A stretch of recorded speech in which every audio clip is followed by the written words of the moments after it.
Assalamualaikum warahmatullahi wabarakatuh. Berikut ini kita akan lanjutkan pembahasan kuliah Fisika Dasar 2 kita. Kali ini akan membahas tentang hukum 2 termodinamika. Baik, untuk hukum 2 termodinamika sendiri itu ada beberapa pernyataan yang mereka itu memiliki makna yang sama. Secara fisika mereka memiliki makna yang sama. Di sini kita dapat melihat ada 4 pernyataan hukum kedua termodinamika yang semuanya itu ekuivalen gitu ya. Kita lihat pernyataan hukum termodinamika kedua yang pertama yang di sini. Yang pertama adalah perubahan secara spontan di alam terjadi dari keadaan teratur menuju ke keadaan tidak teratur. Oke, di sini kata kuncinya adalah kata spontan. Jadi kalau suatu proses terjadi secara spontan di alam, maka proses itu terjadi dari keadaan teratur menuju ke keadaan tidak teratur. Ya, kalau dia spontan itu pasti proses dari keadaan teratur menuju ke keadaan tidak teratur. Kemudian di sini kita baca pernyataan yang kedua, yaitu arah perubahan suatu sistem secara spontan terjadi dari pengaturan keadaan yang memiliki probabilitas rendah menuju ke pengaturan keadaan yang memiliki probabilitas tinggi. Ya. Jadi kita lihat di sini masih sama, yaitu perubahan secara spontan itu terjadi dari keadaan yang memiliki probabilitas rendah menuju ke keadaan yang memiliki probabilitas tinggi. Nah, kalau kita lihat, kita tarik suatu kesimpulan dari pernyataan yang pertama dan kedua ini, maka kita bisa lihat di sini sama-sama membicarakan proses spontan. Yang atas itu dari keadaan teratur menuju ke keadaan tidak teratur, dan di sini adalah keadaan yang memiliki probabilitas rendah menuju ke keadaan yang memiliki probabilitas tinggi. Jadi keadaan teratur itu sama saja keadaan yang memiliki probabilitas rendah, sedangkan keadaan yang tidak teratur itu secara umum sama dengan keadaan yang memiliki probabilitas tinggi. Nanti kita akan lebih detailkan lagi, kita lebih jelaskan lagi apa maksud atau hubungan kedua pernyataan ini. Kemudian ada satu lagi pernyataan Kelvin Planck yang menyatakan hukum kedua termodinamika itu sebagai pernyataan berikut, yaitu tidak mungkin membuat mesin yang menyerap kalor dari reservoir panas dan mengubah seluruhnya menjadi kerja ya. Ini sebenarnya setara juga dengan yang kedua di atas tadi. Nanti kita akan bahas lebih lanjut sebenarnya keserupaannya di mana. Untuk pernyataan yang ketiga ini sebenarnya menyatakan bahwasanya misalkan ada sebuah mesin yang menyerap panas atau mesin yang menggunakan panas, dan dari panas tersebut energi panas tersebut diubah menjadi kerja. Nah, itu tidak mungkin seluruh panas tadi diubah seluruhnya menjadi kerja. Jadi pernyataan Kelvin Planck ini menyatakan bahwasanya sama saja menyatakan tidak ada mesin yang efisiensinya 100%. Contohnya misalnya kita bisa lihat di kendaraan bermotor, energi inputnya itu merupakan dari bensin ya, atau dari bahan bakar. Di situ ada energi potensial kimia yang kemudian diubah menjadi energi kalor dia menggunakan di dalam piston ya, diubahnya nanti cairan tadi kalau di dalam piston itu kan cairan bensinnya di spray di dalam situ sehingga seolah-olah menjadi semacam gas gitu, kemudian dipantik dengan busi sehingga terjadi semacam ledakan di dalam piston yang menggerakkan piston tersebut. Nah, di situ kan kalor diubah menjadi kerja ya. Nah, kalau mesin mesin kendaraan bermotor tadi itu memiliki efisiensi 100%, itu artinya seluruh kalornya diserap menjadi kerja dan tidak ada energi yang terbuang atau tidak ada panas yang terbuang. Sama saja menyatakan kalau misalnya Anda punya kendaraan bermotor, Anda isi bensin, kemudian Anda gunakan kendaraan bermotor tersebut untuk misalnya bergerak sejauh misalnya 10 km, tapi mesinnya sama sekali tidak menjadi panas gitu ya. Seluruh energi dari bahan bakar tadi diubah seluruhnya menjadi gerak. Nah, itu yang dinamakan mesin yang efisiensinya 100%. Kita tidak pernah melihat hal itu terjadi, dan memang hal itu melanggar hukum kedua termodinamika gitu ya. Jadi kalau kita pasti punya mesinnya itu setelah digunakan seberapa lama gitu, pasti dia akan beberapa energi inputnya itu pasti ada yang terbuang menjadi panas, mesinnya menjadi panas. Dan itu berlaku untuk semua mesin, tadi hanya untuk kendaraan bermotor, tadi hanya untuk contoh saja. Nah, itu tadi adalah pernyataan Kelvin Planck. Kemudian ada juga pernyataan Clausius yang menyatakan bahwa tidak mungkin membuat mesin pendingin yang menyerap kalor dari reservoir bersuhu rendah dan membuang ke reservoir bersuhu tinggi tanpa bantuan kerja dari luar. Nah, apa maksudnya ini? Mesin, kita lihat kata kuncinya di sini ada mesin pendingin ya. Aduh. Oke. Ada mesin pendingin. Di sini kata kuncinya ada pendingin yang menyerap kalor dari reservoir bersuhu rendah dan membuang ke reservoir bersuhu tinggi tanpa melakukan kerja dari luar. Ini sama saja menyatakan kita tidak mungkin membuat kulkas yang bekerja tanpa listrik ya. Secara spontan dia akan membuang panas dari dalam ruangan kulkas ke ruangan luar, di luar kulkas itu tanpa bantuan kerja ekstra dari sesuatu yang di luar sistem sesuatu yang di luar lemari es itu ya. Sesuatu di luar itu ya energi listrik maksudnya. Oke, jadi itu tadi pernyataan hukum-hukum kedua termodinamika. Berikutnya kita akan bahas secara lebih detail lagi. Nah, di sini kita akan membahas tentang keteraturan panas dan kerja. Jadi ini masih merupakan dalam rangka untuk memperjelas hukum kedua termodinamika ya. Nah, yang pertama, poin pertama kita bisa baca di sini. Panas itu merupakan bentuk energi yang tidak teratur. Yang kedua, kerja adalah bentuk energi yang teratur. Nah, di sini mesin itu, di sini kan banyak istilahnya menggunakan mesin ya. Misalnya kata-kata yang di sini tadi mesin, ya. Terus di sini ada juga mesin, ya. Yang pertama itu adalah mesin yang melakukan kerja umum. Yang kedua, yang pernyataan Clausius itu adalah untuk mesin pendingin. Lalu apa hubungan dua pernyataan yang di atas ini dengan dua pernyataan yang di bawah? Nah, kita akan lihat di sini spontanitas, keteraturan, kerja, dan mesin. Kalau mesin itu kan sebagai definisi apa? Mesin itu alat yang mengubah satu jenis energi menjadi energi yang lain ya. Jadi ini nanti kerja ini hubungannya sama mesin. Nah, mesin ini nanti apa? Mesin itu adalah sesuatu yang umum. Bahkan sistem-sistem biologis itu menurut pembahasan kita di sini, menurut hukum kedua termodinamika itu termasuk mesin juga dalam artian termodinamik. Di sini panas merupakan bentuk energi yang tidak teratur. Nah, kita bisa lihat gambar yang ada di sini. Di sini ada sebuah piston, kemudian di situ dipanaskan gitu ya. Di situ ilustrasinya adalah dia dikenai lilin gitu. Nah, ketika dipanaskan menggunakan lilin, molekul-molekul gas yang ada di dalam itu akan bergerak semakin cepat. Tapi gerakannya itu adalah gerakan acak. Jadi panas itu adalah gerakan panas itu kan hubungannya nanti panas ini bisa menaikkan temperatur ya kan. Sedangkan temperatur itu sendiri yang merupakan ukuran dari panas itu adalah sebanding dengan energi kinetik rata dari molekul kan, atau energi gerakannya. Nah, semakin besar temperatur atau semakin banyak panas yang diserap oleh suatu sistem yang mengakibatkan temperaturnya semakin tinggi, maka itu artinya energi kinetik rata molekulnya atau molekul penyusun yang zat yang panas tadi, di sini kita khususkan sistem gas, maka energi gerakan dari gas-gas tersebut akan semakin besar, yang artinya kecepatannya akan semakin tinggi. Tapi kecepatannya itu adalah kecepatan yang acak. Bisa dilihat dari di sini dilebih-lebihkan ya, seolah-olah molekulnya itu adalah bola-bola yang besar ini, dan tanda panahnya itu adalah arah kecepatannya. Kita bisa lihat di situ arah kecepatannya acak ya. Jadi panas itu adalah gerakan acak dari molekul gitu ya. Nah, kita lihat sedangkan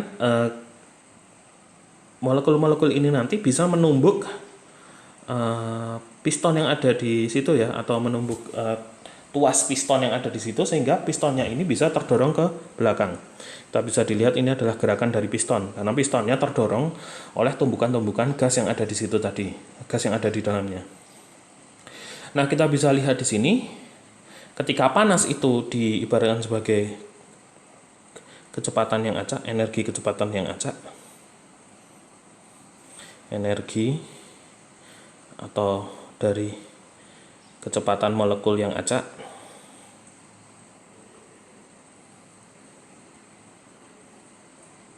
Molekul yang acak, dan ini dituliskan sebagai dia itu setara dengan panas dari gas tersebut, dan dia diubah menjadi gerakan piston karena tumbukan tadi, ya, tumbukan ini adalah kerja. Nah, kita bisa lihat di sini, ini kan adalah sebuah skema mesin yang sederhana, ya, keseluruhan ini adalah skema mesin yang sederhana.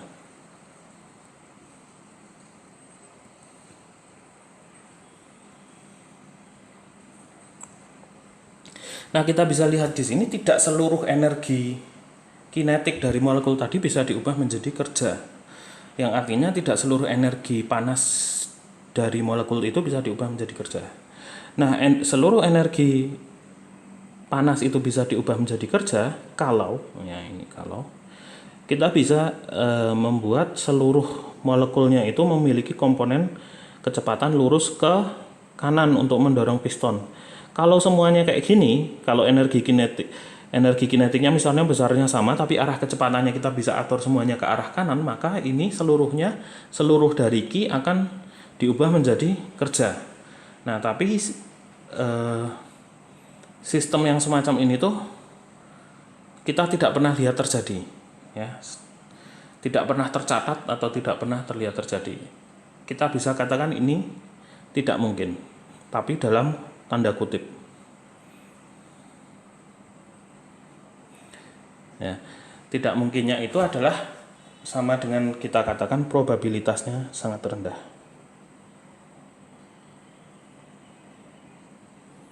Probabilitas hal ini terjadi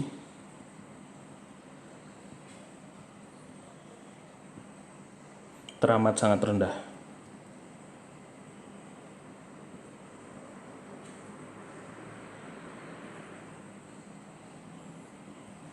Nah, ini adalah salah satu kaidah dari pembahasan kita untuk umum kedua termodinamika, ya. Jadi secara probabilistik, maka sebenarnya kelajuan atau kecepatan seluruh molekul gasnya tadi itu acak, ya. Kita tidak bisa mengatur supaya keseluruhan gas tadi memiliki kecepatan yang searah semua. Nah, itu tidak bisa terjadi. Nah, oleh karena itu kalau dia bisa dilakukan tadi, seluruh kalor energi panas akan diubah menjadi kerja. Nah, kan kita tidak memiliki kemampuan untuk bisa mengatur seluruh molekul itu memiliki kecepatan yang searah, itu tidak mungkin. Karena apa? Karena misalkan misalkan piston itu hanya terdiri dari 1 mol gas, misalnya gas apa? Gas O2 misalnya. Gas O2 yang dipanaskan gitu, ya. Nah, 1 mol untuk gas O2 itu sangat kecil, mungkin hanya beberapa gram saja, ya. 1 mol untuk gas O2 itu sangat kecil ukurannya. Padahal 1 mol secara massa dia kecil kalau kita bandingkan dengan massa benda-benda di sekitar kita, itu gas yang massanya yang relatif kecil. Tapi 1 mol gas itu isinya adalah sebanyak bilangan Avogadro molekul O2, yaitu 6,23 kali 6,2 gitulah, ya, kali 10⁻23 molekul, ya kan, molekul. 1 mol itu sekian molekul, 6,2 kali 10⁻23 molekul. Nah, sekitar ini, mungkin saya ada yang salah angkanya, atau untuk lebih supaya nggak keliru, kita cek saja berapa sih 1 mol. Kita lihat bilangan Avogadro, mari kita cek.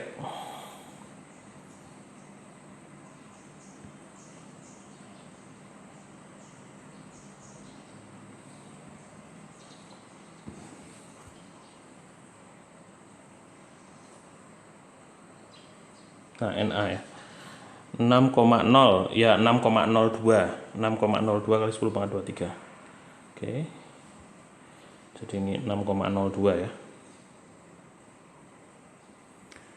Nah, untuk 1 mol gas O2 yang relatif sedikit gitu ya di dalam satu volume itu saja terdiri dari 6,02 kali 10 pangkat 23 molekul gitu ya. Yang artinya ini 10 pangkat 23 itu seberapa banyak sih? Nah, untuk gambarannya kita bisa cek di sini 1 miliar 1 miliar molekul itu adalah 10 pangkat 9 gitu ya. Nah, 23 itu berapa sih? Berarti kan 10 misalnya 1 miliar kali 1 miliar aja 10 pangkat 9 kali 10 pangkat 9 baru 10 pangkat 18 ya. Masih kurang kalau untuk dapatkan 10 pangkat 23 itu masih kurang dikali 10 pangkat 5 ya. Jadi 10 pangkat 23 ini baru sama dengan 10 pangkat 23. Artinya apa? 10 pangkat 23 ini sama dengan, nah ini kayak gini, 10 pangkat 23 itu artinya adalah 1 miliar ya, sekali 1 miliar kali 10 pangkat 5 kan, 10,5 kali 100.000 ya.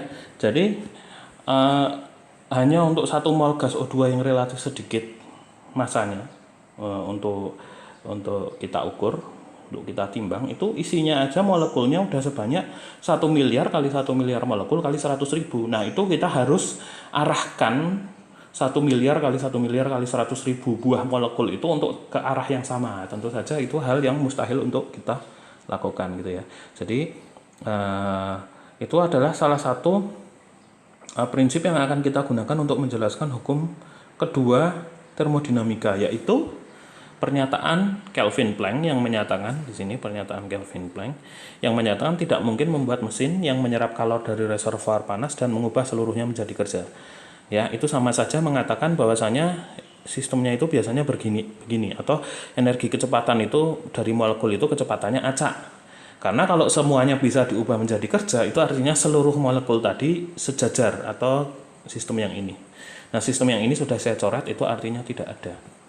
Yang ada itu sistem yang real itu adalah sistem yang seperti ini. Jadi sistem yang ketika suatu sistem itu memiliki energi panas, maka sebenarnya kecepatannya dari molekul-molekul penyusun suatu zat itu adalah acak.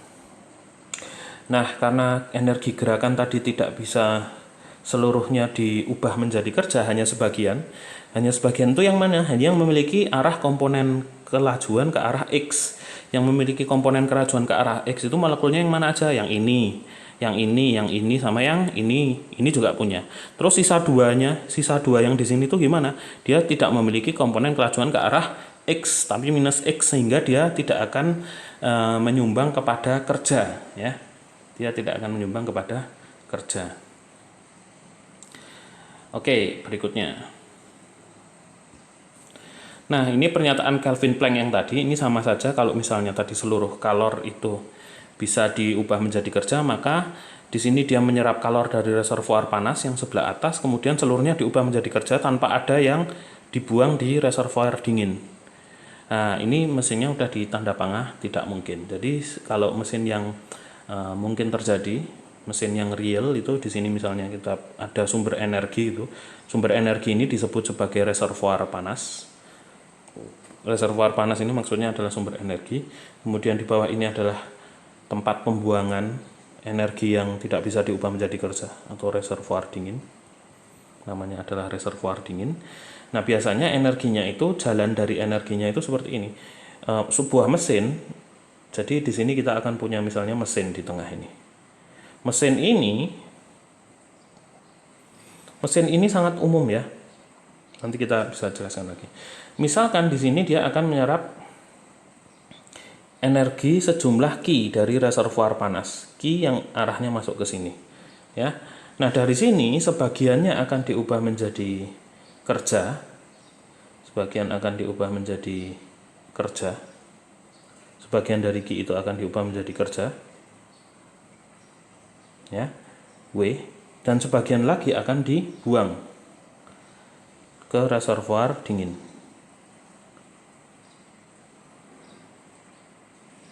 atau jangan pakai warna biru, sama nanti. Sebagian lagi akan dibuang ke reservoir dingin, ya, ke sini. Ini ki yang dibuang, ya, ki B. Nah, ki yang diserap kalau di tengah-tengah itu bentuknya kayak apa? Bentuknya kayak gini. Jadi ini ke sini, terus ini ke sini. Nah, ini gini. Jadi sebenarnya mereka ini ketika dijumlahkan harus sama, ya. Atau ki yang diserap itu kita kasih nama ki yang S gitu. Atau ki serap itu sama dengan ki yang diserap oleh mesin itu sama dengan ki yang dibuang, panas yang dibuang, dan kerja yang dilakukan oleh mesin tersebut plus W. Nah, jadi ini adalah prinsipnya. Harusnya ini sebuah mesin yang real itu harusnya cara kerjanya seperti ini. Yang sebelah sini ini tidak bisa terjadi karena apa? Karena kita tidak bisa membuat seluruh molekul itu bisa bergerak ke satu arah, ya, karena gerakan panas itu adalah gerakan acak dari molekul penyusun suatu zat atau di sini suatu gas, gitu ya. Nah, kemudian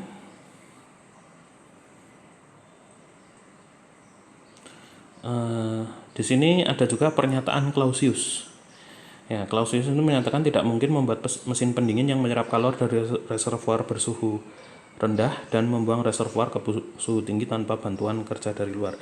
Jadi ini adalah, misalnya di bawah ini adalah suatu ruangan yang bersuhu rendah, kemudian panas diambil dari suatu ruangan bersuhu rendah tadi, kemudian dibuang ke ruangan yang bersuhu tinggi.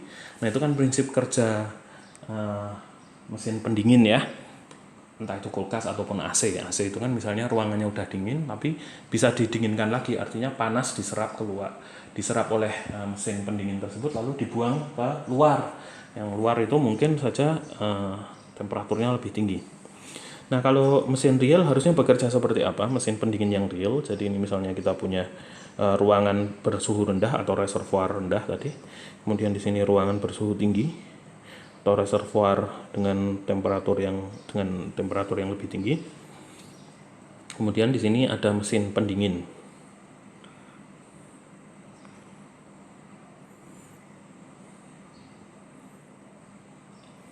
Mesin pendingin. Nah, mesin pendingin ini yang dilakukan adalah dia akan menyerap kalor, sebagian kalor yang ada dari sini. Kemudian dia akan membuang panas ke reservoir yang bersuhu tinggi. Panasnya akan dibuang, ini yang dibuang banyak, ini ya. Ini adalah ki yang dibuang. Nah, ini kemudian ini adalah ki yang diambil.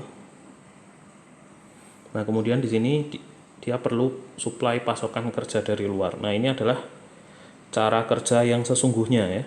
Cara kerja yang sesungguhnya dari mesin pendingin, yaitu perlu kerja dari luar.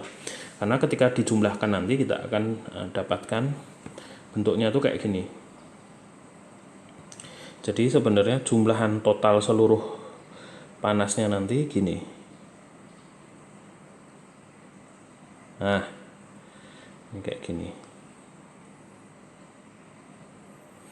Yang kalau dituliskan hubungannya itu nanti adalah ki yang dibuang di reservoir bersuhu tinggi itu sama dengan ki yang diambil dari reservoir bersuhu rendah plus dengan W.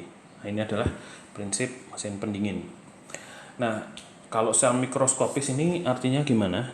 Kalau kita punya mesin pendingin yang bisa bekerja tanpa kerja dari luar W ini, yaitu tiba-tiba saja saya punya suatu ruangan bersuhu tinggi. Ini misalnya disusun dari partikel bersuhu tinggi. Ini kebanyakan dia punya energi kinetik yang tinggi, molekul-molekulnya di sini. Kemudian kita turunkan panasnya tiba-tiba dengan cara membuang panasnya keluar tanpa bantuan kerja apapun. Nah, itu nggak mungkin, kecuali jadi di dalam suatu molekul yang bersuhu tinggi itu sebagian ada yang kecepatannya tinggi, sebagian ada yang kecepatannya rendah, gitu ya. Kayak gini misalnya, yang biru yang pendek-pendek ini adalah kecepatan rendah gitu misalnya. Nah, Kita bisa melanggar hukum kedua termodinamika kalau kita mampu misalnya memilih partikel-partikel yang punya kecepatan tinggi ini, kita pilihin satu-satu lalu kita buang keluar gitu. Itu nggak mungkin ya. Itu nggak mungkin kita lakukan untuk satu buah gas yang ukurannya misalnya 1 miliar kali 1 miliar kali 100.000 molekul tadi ya, atau 1 mol suatu gas aja yang sebenarnya jumlah yang relatif kecil. Kita tidak bisa memilih satu-satu, kita juga tidak bisa mengamati atom satu-satu dari gas itu ya, karena sangat kecil kita nggak bisa amati satu-satu, kita nggak bisa pilihin satu-satu ya. Nah ini adalah sesuatu yang tidak bisa kita lakukan ya. Jadi secara real memang itu tidak bisa dilakukan. Kalau itu bisa dilakukan, kita akan membuat sebuah mesin pendingin yang tidak perlu kerja dari luar untuk mendinginkan partikel tersebut tuh. Untuk mendinginkan ruangan tersebut dengan cara kita pilihin partikel-partikel yang punya kecepatan tinggi secara spesifik, kemudian itu yang dibiarkan keluar dari ruang, sedangkan untuk partikel-partikel yang kecepatannya rendah kita biarkan di dalam, sehingga secara total energi kinetiknya akan turun, energi kinetik rata molekulnya akan turun. Nah, itu adalah pernyataan Clausius. Oh ya, sebelum kita lanjutkan, saya mau jelaskan tentang mesin. Mesin ini sesuatu yang berlaku sangat umum, bahkan sistem biologis itu juga merupakan mesin. Misalkan hewan. Hewan ini bisa dianggap sebagai mesin juga, mesin biologis menurut hukum kedua termodinamika secara umum karena reaksi kimia ketika hewan itu menyerap makanan terus mengubah menjadi kerja dan lain sebagainya, proses-proses biokimia itu sebenarnya juga bisa ditinjau melalui hukum-hukum termodinamika. Nah, di sini kita akan melihat gambaran globalnya aja. Kenapa hewan dan organisme biologis itu yang lain secara umum, saya ambil contoh hewan di sini, bisa dianggap sebagai suatu mesin termodinamika. Itu karena hewan ini pasti memasukkan input berupa energi. Energi inputnya berupa apa? Makanan, gitu ya. Energi inputnya berupa makanan. Kemudian makanan ini sebagian akan diubah menjadi kerja dari si hewan tadi. Dan sebagian sistemnya, sebagian dari input dari energi makanannya tadi akan terbuang menjadi apa? Contohnya adalah panas tubuh. Ya, ini adalah salah satu contohnya. Jadi kalau tubuh Anda itu efisien 100%, misalnya manusia gitu. Manusia itu tubuhnya efisien 100%, Anda makan, lalu Anda secara Anda bisa menyerap makanan tersebut secara sempurna dan mengubah seluruhnya menjadi kerja, Anda tidak akan punya panas tubuh gitu ya. Yang tentu saja itu tidak pernah terjadi ya. Jadi untuk organisme hidup dia pasti akan membuang sebagian energi yang energi inputnya, karena memang tubuh biologi sendiri itu bukan merupakan mesin termodinamika yang efisien 100%. Jadi sebenarnya hukum-hukum kedua termodinamika tadi menyatakan bahwasanya tidak ada mesin yang mesin panas gitu ya, mesin panas yang efisien 100%. Semuanya pasti akan membuang sebagian energinya, karena panas itu bukan merupakan jenis energi yang bisa dikontrol. Ya. Dikontrol dalam artian tadi di sini kecepatannya bisa diatur sesuka hati, arah kecepatannya itu. Ya. Karena dia tidak bisa dikontrol, maka sebagian pasti akan terbuang gitu. Itu adalah sifat natural dari energi panas. Nah, kemudian di sini kita akan bahas tentang hukum kedua termodinamika dan reversibilitas proses, atau dapat dibalikan arah prosesnya itu. Reversible itu kan artinya dapat dibalik arahnya. Oke. Di sini kita lihat ada beberapa poin, kita bahas mulai poin pertama. Perubahan secara spontan di alam terjadi dari keadaan teratur menuju ke keadaan tidak teratur, ya. Contohnya misalnya perubahan spontan itu adalah es yang mencair, ya. Ketika air dalam bentuk es, atom-atomnya itu tersusun secara teratur seperti membentuk kristal-kristal es. Tapi ketika dia sudah mencair dalam bentuk air, maka molekul-molekulnya tadi akan menjadi akan menjadi lebih tidak teratur ya, karena temperaturnya kan lebih tinggi, maka gerakannya lebih acak dan lebih bebas. Nah, dari sini adalah perubahan teratur menuju ke tidak teratur. Di sini misalnya molekul-molekul dalam es itu tersusun teratur gitu misalnya.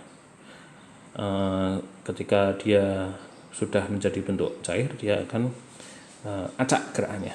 Nah, ketika Anda letakkan es di dalam ruangan yang tentu saja tidak 0 derajat Celcius, ruangan normal suhu kamar, maka es itu akan meleleh secara spontan. Dalam artian secara spontan itu Anda tidak perlu lakukan apa-apa, dia akan langsung berubah wujud, walaupun prosesnya mungkin mengambil waktu yang relatif lama, misalkan entah tergantung jumlah esnya, misalkan 30 menit, misalnya esnya agak banyak, misalnya 30 menit semuanya baru berubah, sebongkah es yang lumayan besar tadi semuanya berubah menjadi air. Proses mencair itu walaupun lama, dia terjadi secara spontan, yang artinya tidak perlu dilakukan upaya apapun, dia akan berubah sendiri. Nah, proses yang spontan itu terjadi dari suatu keadaan yang teratur menjadi ke keadaan yang tidak teratur. Nah, sekarang kita bahas poin kedua. Proses spontan adalah proses yang irreversible. Artinya apa? Artinya tidak dapat dibalik. Kalau suatu proses itu secara spontan terjadi, maka dia itu arahnya tidak bisa dibalik.